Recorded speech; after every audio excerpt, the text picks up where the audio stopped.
quickly before the video, make sure you hit that subscribe button. It's free and it helps me out a lot. Thank you very much. This is the full video on how I made this guitar, and you're going to want to stick around to the end because I'll be showing you how to make your own guitar in 7 simple steps. When I was 16, I decided I wanted to make my own unique electric guitar. But before I could do so, there were 2 main costs that I had to consider. The first cost that you have to consider is time. Before I started building the electric guitar, I didn't know how long it would take to build, and that ended up taking 18 months of my time. However, if you stick around till later on in the video, I'll be telling you how you can significantly reduce that. Cost number 2, money.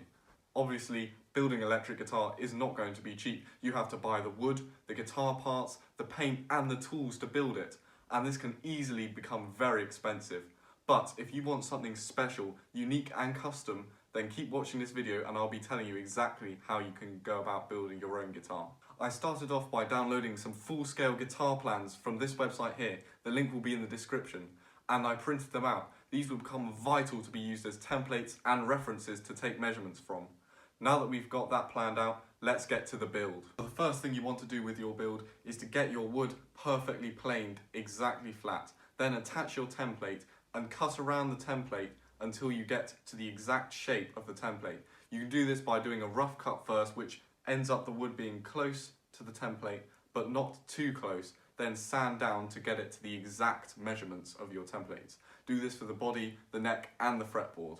If the body has any chamfers or rounded edges, do this now. You can use a side view template to mark on the exact measurements of these chamfers and then carry out the process of sanding them down to match your template. If you want to know what tools I would recommend using for each stage of the process, leave a comment below and I'll make a separate video on that, because otherwise this video would take ages. If you have an angled headstock, you want to do a scarf joint, which will allow the wood to be much stronger and save you the cost of buying a much thicker piece of wood. You also want to dig your truss rod channel now.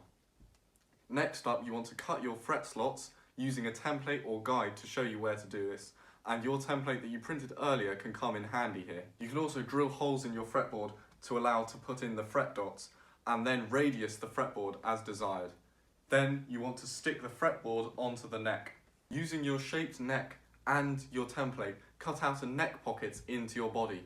This will allow you to tightly attach the neck, where you can then use measurements to plan out using your scale length to get the position of your bridge. This is extremely important to get right, as if the bridge is in the wrong place, your guitar will sound out of tune even if you've got everything else right. I cannot stress enough the importance of planning out the exact bridge position to the nearest millimetre, using the nut and the scale length to place the bridge in the exact right position. If you have a Floyd Rose bridge, you have a lot of work to do. You have to cut out at custom depths all of the different channels and routing needed for the Floyd Rose to function properly using its springed mechanism. Non-Floyd Rose bridges, you just have to drill a few holes in at the exact right point and then you're fine. However, all guitars will need a control cavity which will feature the electronics, and this is important to route out. Floyd Rose guitars also need a back section where you put the springs in from behind, so this is another place to route. Once this is done, drill in all the holes for all the different pieces of hardware and glue in the frets. Once your guitar is fully shaped and looks like it's ready to go, you then need to put the grain filler in if you have an open porous wood.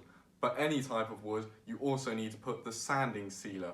This is super important to keep dust and other things from corroding the wood and making it go rotten, which you don't want to do. When you get to the painting stage, you need to first use a primer, then the colour that you want to go, and then either a matte or gloss clear finish, which will help protect the paint when you do the buffing and polishing stage, which comes next. You want to buff and polish extremely well, because that's what gives you the super high gloss finish you see in this guitar, and it is extremely, extremely important to spend a very long time doing this if you want to get the full finish. It's not worth rushing this process. Buffing and polishing will help you to get a very nice smooth, glossy or matte finish as desired, and this will help your guitar to look as brilliant as you planned it to be. Now you're on to the final assembly, which involves screwing in the pieces of hardware as well as soldering the electronics. You can use a wiring diagram, which you can find very easily online, to help you with this, and now your guitar just need some strings and you're ready to play. And now this is my final advice to anyone looking to build their own electric guitar. The most important step out of all the steps we've covered is planning.